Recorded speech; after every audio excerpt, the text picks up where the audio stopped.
I am Dawn, and I wanted to tell, before we started, just my Brazen Bee story. Who am I? Why do you care? The first thing I ordered from Brazen Bee was actually Pits and Bits. And Courtney and I have a mutual friend that told me about Brazen Bee, I don't know, a while before I actually bought anything. And another friend posted, like, about Pits and Bits, and I was doing the natural, or, get off of the crazy deodorant journey. So I got Pits and Bits, and I watched a couple of Courtney's videos, and actually about toxins and skincare, exactly what we're about to talk about today. So in watching that, I checked my moisturizer and my eye cream, my hand lotion. So I checked the stuff I was using, and because I was like, my stuff doesn't have plastic in it. No, my stuff did have plastic in it. Most of it had all three kinds of the top terrible plastics in it, and even my body lotion had some offenders.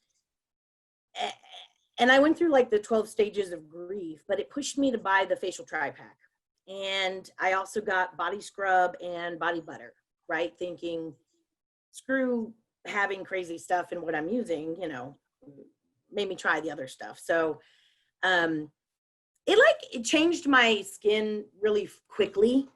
I used to have a T-zone that you could lube a car with the oil that was produced throughout the day. Like when I was a teenager, there was this thing where like by 4 p.m. I would like have to go wash my bangs because they had absorbed that forehead oil, Anyway, not to TMI, but then my cheeks were all dry. So, I think I started with Stiletto in the tri-pack. And like 3 days in, by the end of the day, I was not that oily, which had never happened in my entire life. But also I realized, wait a second, it's been, I don't know, it had been like a week maybe when I noticed, since I'd had a migraine. And I've been plagued with migraines since I was a child. My sister who's on can attest to this. The first migraine I remember, I was 4 years old. And I was having tons and tons and tons of migraines, probably 22 to 25 a month, like a lot. I was lucky. I had care from doctors throughout this time frame. Since I was 4 neurologists I saw regularly, I was super lucky for that. And none of those people ever asked me what I was using on my hair or my skin. That was never a consideration as far as why was I having daily severe migraines that was changing my life in a bad way and impacting it in a horrible way. Fast forward, it has been about 1.5 years. And when I say my migraines are gone, in that time frame, I've had maybe a handful of migraines. The severity is much reduced. And I was taking prescription migraine meds, which, by the way, stupid expensive, but 20, 25 times a month. I actually had to cut them in half because I didn't get enough. That's a whole nother story. But something in the combination of what I was using, the shampoo, conditioner, my body wash, lotions, moisturizer, eye cream, a separate neck cream. I was all in, y'all.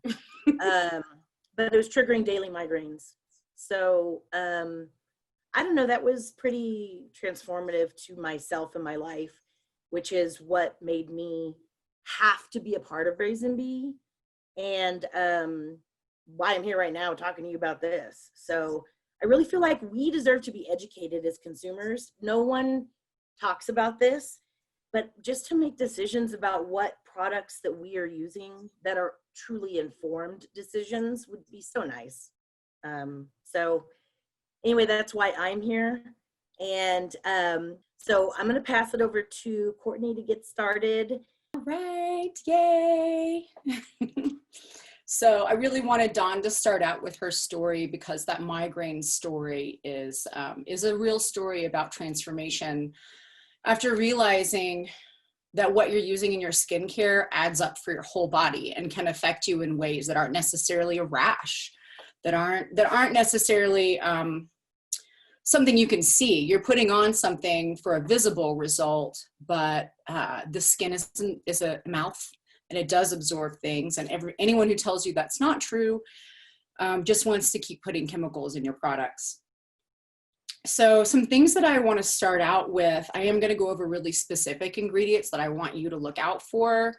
After this, I'm also going to have Dawn email you out a document with basically what I've talked about today. So don't feel like you've got to be like, how do you spell that? I'm going to spell it for you because some of this stuff is obscenely long words that no one needs to memorize. So FYI, the United States has some of the most lax laws when it comes to anything you put on topically. There are basically no laws. The last time laws were created around topical products was in 1938. I'm not joking. That is the last time any kind of regulations went out. And since then, 8 things have been banned. And they are only some of like the most prominent, worst, obvious things, right? And also in 1938, obviously a lot of the chemicals that they've come up with since then didn't even exist. Now, another thing to think about is that, so the FDA does not assess topical products. An organization called the Cosmetic Ingredient Review. Now, the Cosmetic Ingredient Review is made up of the industry elites. So the same people that are making your skincare with toxins are the same ones that are reviewing it to prove its safety. Another thing that I want to really point out, and this was Dawn's case too, right, is that on average, women use 12 different products a day. Like we're like, I need some for this, some for this, some for this, some for down there. So within combining all these different ingredients, you know, the Cosmetic Review Index is like, yeah, but it's low enough amounts in each product so that it's not toxic. But when you combine them all together, it is really toxic. Just ponder that, you know, and while I believe that there's no safe amount for something that causes cancer, the FDA believes that there are safe amounts for cancer-causing ingredients, and that's very troublesome. And even though some of these ingredients are directly linked to cancer, they still don't do anything about it at all.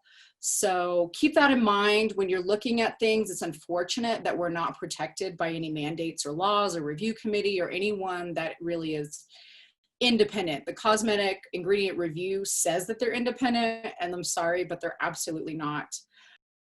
So I just want to cover really quick where to look things up when you are looking at the back of a bottle. There is the EWG website, the Environmental Working Group, and I'm going to talk smack about them for a second.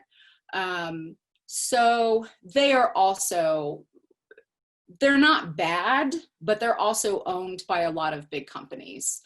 And when you're looking up ingredients on their site, I look it up to see if it's terrible. They will tell you if it's like just absolutely terrible, but there's a lot of things on the Environmental Working Group's website that I would never allow in my home. And so I'm going to go over this a little bit after I go through the actual ingredients, but there are better ways than some of the top ingredient websites to figure out if something might be toxic or causing harm in your home. And I'm going to go into some of that stuff after I've gone over some of these lovely ingredients that you'll find in your everyday products. So some of the first ones are ones that you might have already heard of if you've already been on this journey of getting rid of crap in your skincare. Parabens. Most of us know that parabens are terrible. Methylparaben, there's probably several different, words that they use, but the word paraben is usually in a paraben ingredient. They cause breast cancer and hormone disruption. No good. They've been in stuff forever. Phthalates are another one. Now phthalate, and I'm going to get into down on this list different kinds of plastic, but phthalates are a type of plastic that's like a plasticizer. Like they put it in other like actual plastic items to make them bendy. So they put that into your skincare. Fragrance is a really sneaky one. This is probably a big part of where Dawn's migraines were coming from. It can also cause rashes. And the sneaky thing about them just putting fragrance on means that they don't actually want to tell you what chemical it is. Fragrance sounds natural. It's very much not. It can be a wealth of combinations of different chemicals that they were standing in a lab one day trying to make something else, and they were like, that smells like roses. Let's put it in lotion. So yeah, that's a sneaky one. I really, you know, if you're having any headaches, if you're having rashes, if you're having known anything in that realm, I highly recommend you get fragrance-free things. Usually essential oils are very safe for people that have fragrance issues, but not always. So it's important to take a look at yourself and find out if it's possible that even essential oils or some specific essential oils could be causing headaches or something like that. Another thing that fragrances do that's kind of fascinating in the brain is that your brain, having evolved in a natural world, literally takes a smell and looks for a part of the brain to put it in. One of the reasons that fragrances cause headaches is that it doesn't fit anywhere in the brain. So that's part of why fragrances cause headaches, is literally your body and your brain are trying to understand where this smell is originated from, what flower, what grass, what tree, what dirt, and it doesn't fit anywhere. And so that's part of why it can cause migraines, including skin rashes, and even some of them can cause reproductive infertility. Another big one that most of us know is SLS, sodium lauryl sulfate, sodium laureth sulfate. Now this is one that gets real sneaky because they have found 1,000 things to call it, and it's not easy to locate it in your skincare anymore because they got wise to that we didn't want it.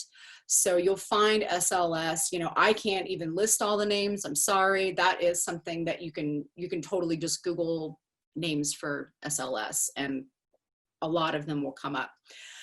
Now, what we know about SLS and why it's so bad is that at the very least, it causes skin irritation.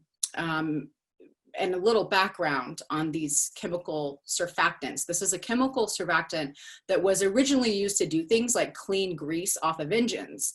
And then one day they were like, you know what? If we just use like a little bit of it and a bunch of other stuff in a bottle, it's totally fine to put on a human. It's fine. Don't worry about it. And I'm sure that the original use of it wasn't meant to be negative, but after an ingredient like this gets so ingrained into the formulators, they are unwilling to step off of it. And so they still use it. And again, it was used to clean the grease off of engines originally. It's that strong. Now, some other things that SLS do are they also can allow other harmful ingredients to penetrate the skin deeper. That's not cool. They also produce rashes over a period of time. So it's something that people come to me all the time and they're like, but I've been using this body wash for like years. I'm like, that doesn't matter. I'm going to need you to change it immediately because you become allergic to a lot of things over time. And that's something to be said for almost all of the things that I'm going to list here. While you may not have had a rash to your laundry detergent or your lotion or your soap all this time, these are things that can both bioaccumulate and also that the skin just one day, even sometimes after years, sometimes it's after weeks, is like, I'm done. I'm not doing this anymore. It hurts me. I'm tired of it. Today, I have a rash. So remember that in your products, that just because they haven't caused a problem before doesn't mean that you can rule them out as a possible culprit of what you might be experiencing right now. I do want to, another thing about SLS that's really sad that people don't know is that it's something that they use on laboratory animals, bunnies, to form sores so that they can test antibiotic cream and stuff. Super sad. But if it is making sores on animals, it is going to eventually make sores on you, and possibly worse. It's also highly linked to cancer. Now on the MSDS material safety data sheet for SLS, it says that you need to rinse it off for 15 minutes after you put it on your body. I can guarantee you that none of you are rinsing your soap off for 15 minutes. None of us even have time for that. So why put something on in the first place that needs such a rigorous rinse off to even pretend to be safe? That's how I feel about SLS. Another interesting one that is probably going to surprise you is retinol palmitate and retinol. Now, this is something that women have been reaching for ages to clear up fine lines. It's a big aging skin recommendation, even by dermatologists. And it, in studies, increases skin cancer growth rate. I haven't seen anything necessarily that it causes skin cancer, but if you have a little skin cancer, it can accelerate the growth of that. Now, that's not to say that this is a perfect case in point, that not all vitamins are created equal. And of course, there are a wealth of sources of plant vitamin A. I'm not dissuading you. I make some of those products, and it's fine because those are coming from a plant. The skin literally like digests them at the point of contact and turns them into safe things right away. But the retinol palmitate and the retinol are lab grown vitamins. They have never been in a plant. They've never seen a plant. They were made in a lab. All lab made vitamins are actually a piece of a vitamin. They're not a whole vitamin. This includes your ingestible vitamins. And so the body just simply does not process them in the same way. So our next one is the mouthful, phenoxyethanol. And so this is one I didn't even write down. I can't even remember, honestly. I think that this is a preservative, but I can't even remember what this one's for. It's just in a lot of things. Now, places where phenoxyethanol are produced, like people have to wear hazmat suits because even a little bit of overexposure makes workers severely ill. It's a really strong skin irritant and lung irritant. So how it made its way into skincare is a little hard to discern. And then the National Library of Medicine lists it as having adverse effects on the central and peripheral nervous system. So it's a nervous system disruptor. This would be something else that I would expect to not only cause migraines, but with, avid use could get even deeper into the nervous system and cause some real problems. And that's terrifying. There's no reason to have a side effect of your skincare to be a central nervous system disruptor.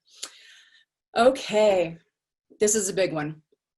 This is like, the plastics in skincare have been my heartfelt passion for quite a while now. And I'll say that when I started the company 10 years ago, other than the microbeads, which we know about now, I was not seeing these ingredients in skincare just 10 years ago, and it started popping up a little bit. There was some silicone, then there was a little dimethicone, and I was like, what is happening here? And now it's getting wild and it's getting terrifying. I'm finding in many, many, many products, and products that are listed as natural, having 4, 5, and sometimes 10 of these plastic ingredients. The reason that they add them, it's when you see something that says it fills in your fine lines, it does, because it's plastic. Like, it's literally like throwing some saran wrap over your face and you think you look younger, but a bunch of other crap is happening to your skin. For one, obviously, wrapping your skin in plastic is not a good thing. It needs to breathe. It needs to take in other nutrients. There's obviously a lot of reasons why I wouldn't want you to coat yourself in plastic on any given day for any reason.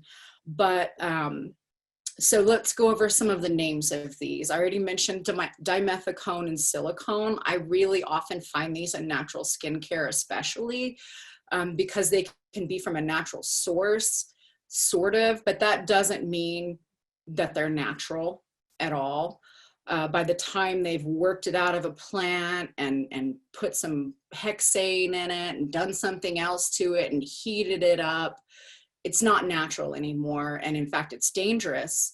And then one of the other ones we have are the acrylates and the copolymers. These are some of the worst. If you're familiar with, a long time ago, everyone played with Fimo clay and baked it in the oven. That's a copolymer. So these plastic type clays and things like that. Now, this is also historically where the use of these was in fake nails, acrylic nails, right? But now it's literally in lotion and makeup. And we know how bad nail polish and acrylic nails and the fumes and everything else are for people. So obviously we've got a cancer risk here. Definitely a risk for a skin rash, some type of contact dermatitis, and then neurological damage is another side effect of those types of plastics, specifically the acrylates and the copolymers. Another one that you'll see commonly is carbomer. And I have to go to a different sheet to find my info on that one. So that one is often listed as polyacrylic acid, or they use the name carbomer because that doesn't sound as bad. Now that stuff is toxic if you eat as little as 1.5 grams of it. And I know I have to weigh things all day. That is like very, very tiny amount. 1.5 grams is like a pinch. And to me, again, if you cannot put something inside of your body, you really should not be putting it on your skin. So look out for all of these. Another one is polyethylene. So polyethylene started to come up because they were making those microbeads out of it that ended up in the bottom of rivers and oceans and killing stuff. But they're still using polyethylene, but in a liquid form. Now, let's talk about the environment for a second. We have what, 5 different types of plastic, and these are just some names of them. There are many, many more. They're going into almost every skincare product, literally, that I'm researching, because people send me, is this okay? Is that okay? Well, this I paid $80 for because it claimed that it was very, very natural. Yes, it can damage you. But the other issue is that just like the microbeads, we have these liquid plastics that are also going to eventually make their way into rivers, lakes, streams, and the ocean. And we don't have a way to clean them up. We don't have a way to break them down in this scenario. And we have no idea. There have been minimal studies on them in the environment. There are some countries that have either banned them entirely from skincare because they're seeing the effects of them in their waterways. And some countries have just really limited how much you can use, you know, like it has to be 0.1% of a product. And here in the United States, again, we've got, you know, 4, 10 of them. I've even found a product with more than that. It just blows my mind that they're just making plastic lotion at this point, literally, and nobody understands how bad that is yet. We're going to one day, and I just don't want it to be too late for us to catch up with it, you know? So if you have any environmental concerns, I also really implore you to stay away from these things in your skincare, because it's not just you that you're putting at risk with these types of ingredients. Glycerin is a really surprising one that I have on my list. Everyone's always like aghast when I say that, because every single dermatologist in the world will tell you that glycerin is one of the safest things that you can use. However, once upon a time, originally, glycerin always came as a byproduct of natural soap making. It just fell off in the soap making process from putting lye and oil together. That's vegetable glycerin. Glycerin today, when it's listed in your products and it does not specifically say vegetable glycerin, it's a byproduct of the petroleum industry. I have a glycerin allergy. I'm so lucky that I found that out at like a very young age, and just by going through some soaps that didn't give me a rash right away. It was Bath and Body Works. I was like 17 and I loved the stuff. And then I'm itchy all over every time I take a shower. And then I would go to something else and go to something else. And I started switching back and forth and discovered that, in fact, it was glycerin in my soap that was causing this topical dermatitis. Now, again, the dermatological industry, and I call it an industry at this point, will tell you that glycerin is very safe. They're going to recommend glycerin lotions to you. And part of the reason that they love glycerin is because it's called a humectant. The theory with a humectant is that it magically, and how it has a brain, we don't know, it pulls moisture from the air and puts it in your skin. For one, I don't believe that. It may pull moisture out of the air and puff itself up. Fair enough, it does that in a petri dish. But especially if you're using something with glycerin in a dry environment, it's probably going to pull moisture out of your skin and put it in the air. It's supposed to be an equalizer. And in addition to that, I find people with glycerin allergies who didn't know they had one every single day. My theory on that, my little old skin making theory, is that it's because it's in everything. And anytime you start to expose yourself to what is now an unnatural ingredient, byproduct of the petroleum industry, in every single thing that you put on your body, you're going to inevitably develop an allergy to it. There just comes a day when the skin is like, I don't want that anymore. I'm not doing it. So glycerin happens to be on my no-no list. It may be fine for some people, but again, I ask you to take a look at it in your skincare if you're experiencing negative side effects from it. It could be that you also have a glycerin allergy and it's so what's the word I'm looking for? Underdiagnosed glycerin allergies. So another one that I just found is cyclopentasiloxane. I'm just going to go over this one really quickly. So this is one that I do see often, and this comes from a product with that falls under the name of BioElements, something with a name that you're like, that sounds natural. I feel like I could probably trust that company. It has the word bio in it. But they're using the cyclopentasiloxane frequently in their products. And this is just one of the ones that's like absolutely terrible that no one's ever heard of. I'm just going to read some of my pointers on it that I did in my research. It's persistent and bioaccumulative in wildlife, means that it's getting into the wildlife somehow, probably through rivers, lakes, and streams. They're drinking it and it's accumulating in their bodies. Really uncool. It's caused uterine tumors. It causes sexual organ changes in rats with moderate inhalation.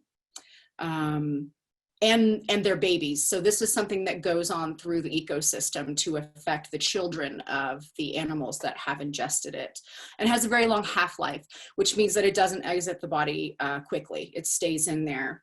I just wanted to talk to you guys about how to look things up really quickly. When you get online, the EWG is an okay place to look for things, but if you have an ingredient that you're feeling funny about or you just can't even pronounce, I so encourage you to Google, put that word in Google, and then type scientific study. You're going to get peer-reviewed studies on that ingredient, and it's going to be much more helpful than someone else's look at it. I know that reading scientific studies is not everybody's forte or what you do for fun like me. But there's usually a short version, a summary of that scientific study that you can skim over really quickly. Some things that I want you to look for in those studies is what have they pit that ingredient against? Because if they're pitting it against something that's like way worse, of course it looks freaking fantastic. For instance, study on coconut oil. They pitted it against mineral oil and found out that coconut oil is incredibly hydrating. Mineral oil dries you out. So yes, it made coconut oil look fantastic.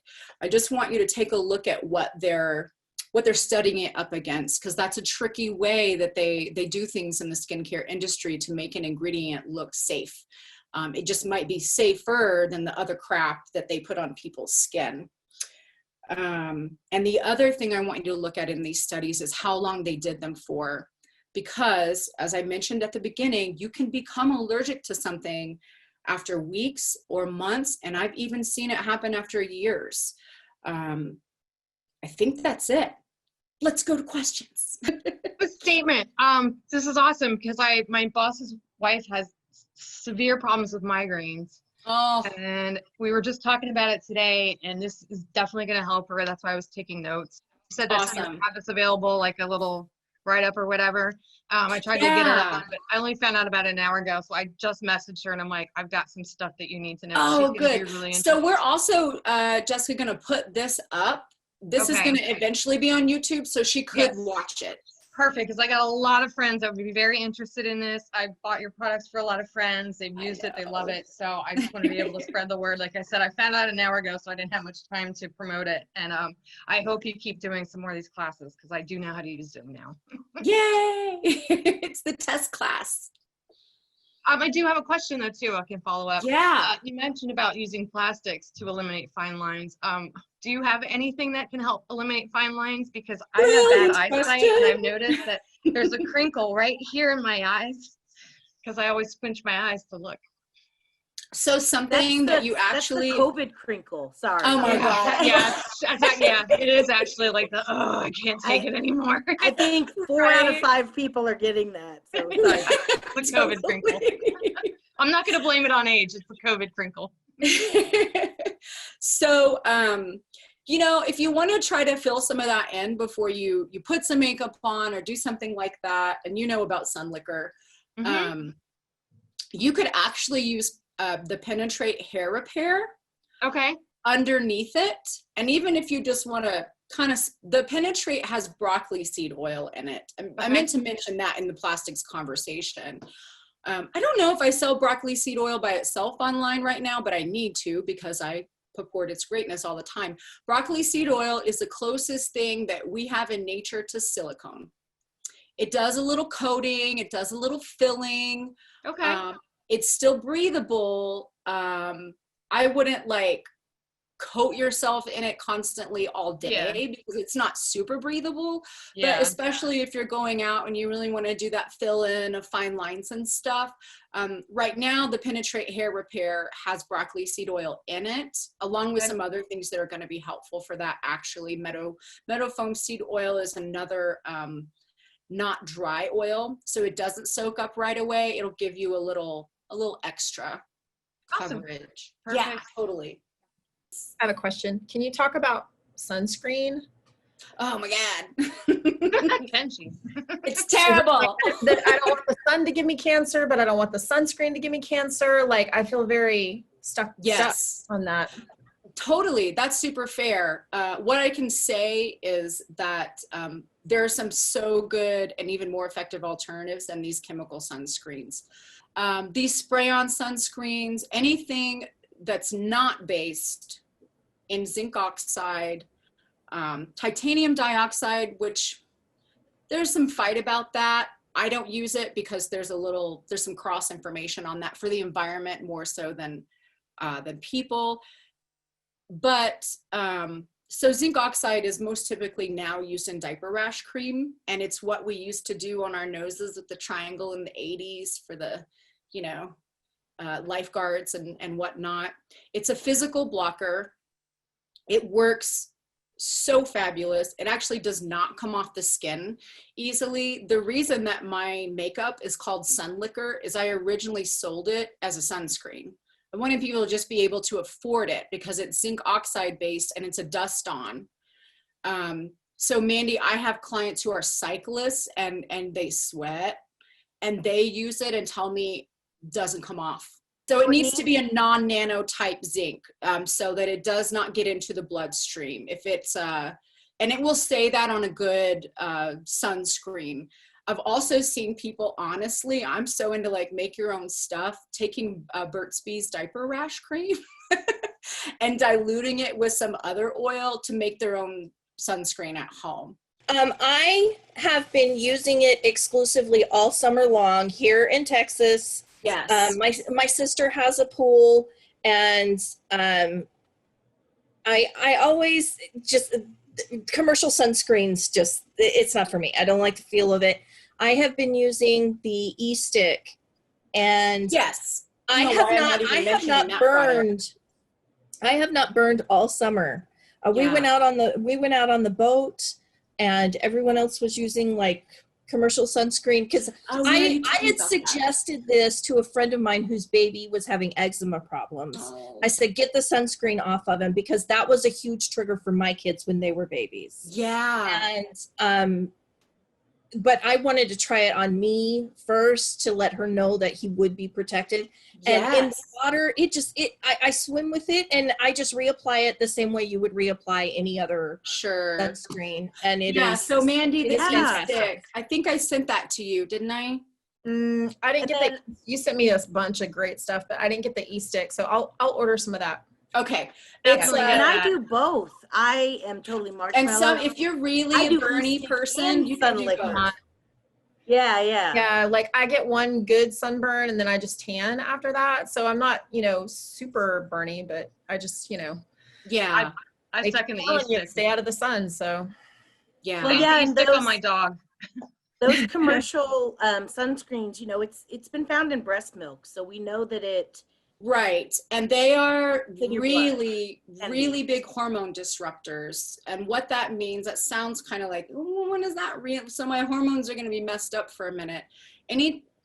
That's the case with a lot of these ingredients, but the sunscreen chemicals, the chemical sunscreens are huge endocrine disruptors and hormone disruptors. And what that means for us as women primarily is breast cancer. Okay. And then types of cancer that are popping up that they don't even know. The other weird thing that they allow is that a lot of these chemical sunscreens, when they get in the sun, they literally break apart and become worse chemicals. And like how that was ever okay to use as sunscreen blows my mind. It's such a case of like us not being protected at all.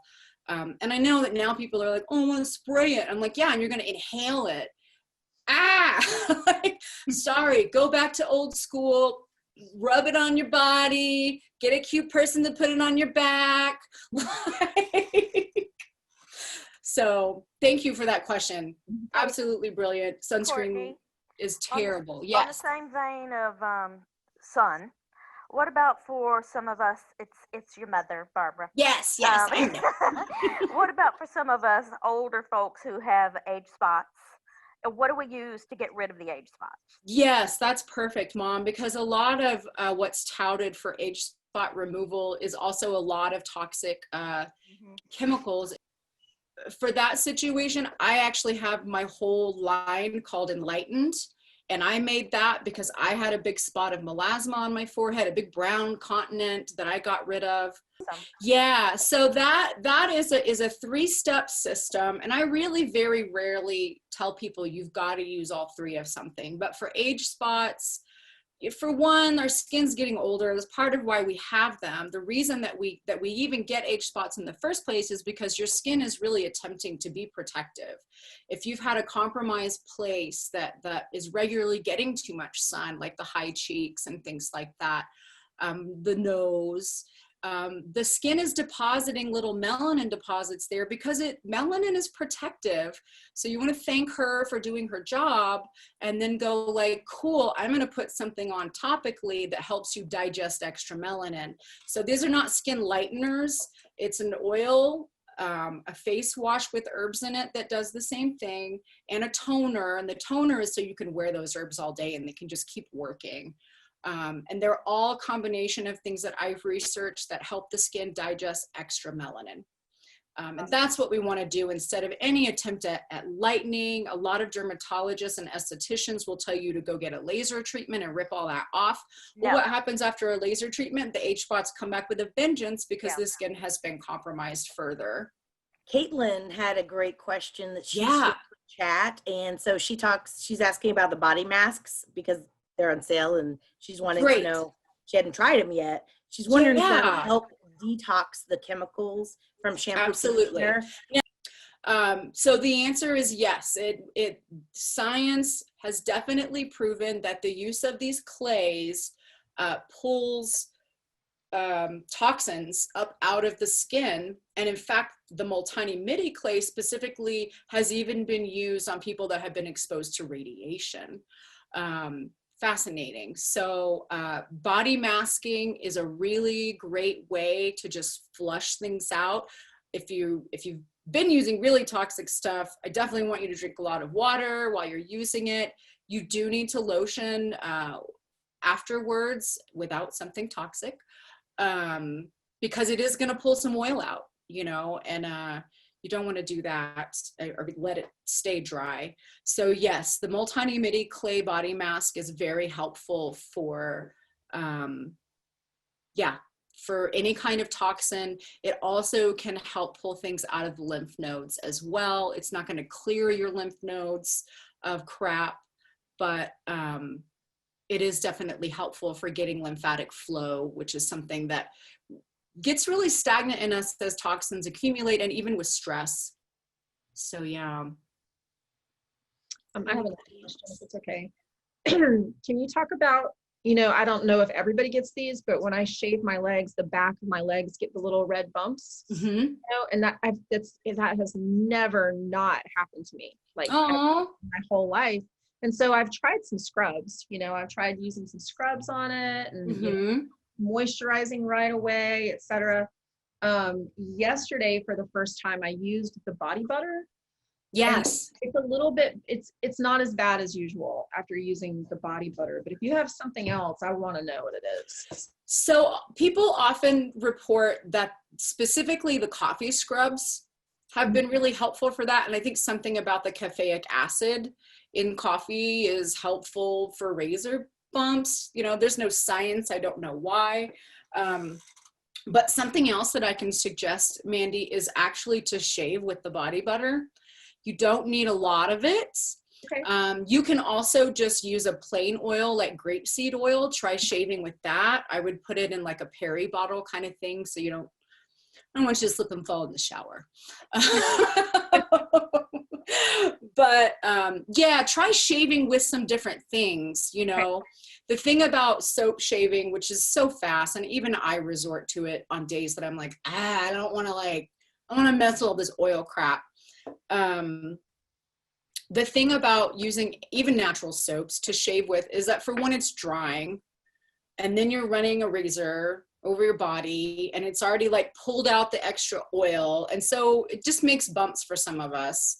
Well, I have always, I mean, for as long as I can remember now, I use conditioner to shave with. Sure. Instead of soap or shaving cream, because yeah, and conditioner is going to be better than those things, but now it probably also has bad crap in it, like glycerin. Yeah. You know, it's definitely got a lot of glycerin in it. Okay. And so you might just be causing irritation both between the shaving and using things that are particularly irritating to you. I would try an oil shave. I think you'll really like it. I'll give it a shot. Yeah. How do we get your messages out to the masses? You know, seriously, this is such information, and I know we're dealing with fighting with big corporations, right? Yes. Share our YouTube page with your friends. Oh, fantastic. Yeah. Yeah, the YouTube is accumulating a lot of videos. A lot of them I want to go back and remake, because there are moments when I'm like, I gotta talk about this now. And I'm like, no makeup on the porch, my hair looks terrible, and I'm talking about hair care, and people are like, I don't want my hair to look like her hair. Right. Well, we are going to use that as a repository of knowledge. If you will. I think that's and people want to watch videos now. Yeah. I mean, they don't have time to read, and those True. Are things that you can just have playing. And we'll be making more of these specifically. Yeah, this has been awesome. Thank you. Oh, you're so welcome. Thank you for joining. Yeah, absolutely. This has been really great. And, you know, another thing about questions I'll say is, you know, I do classes here from time to time. I used to do them much more regularly. I haven't in a long time. It helps me understand what other people's concerns are, because of course I get off on my bents and I'm worried about this week and this next week, and you know, checking in with the general community and finding out what your major concerns are helps me understand both where to go in marketing, honestly, and what products to make for certain issues that maybe I've forgotten about because I already fixed that for myself and I forget that other people are still dealing with it. So I really appreciate it.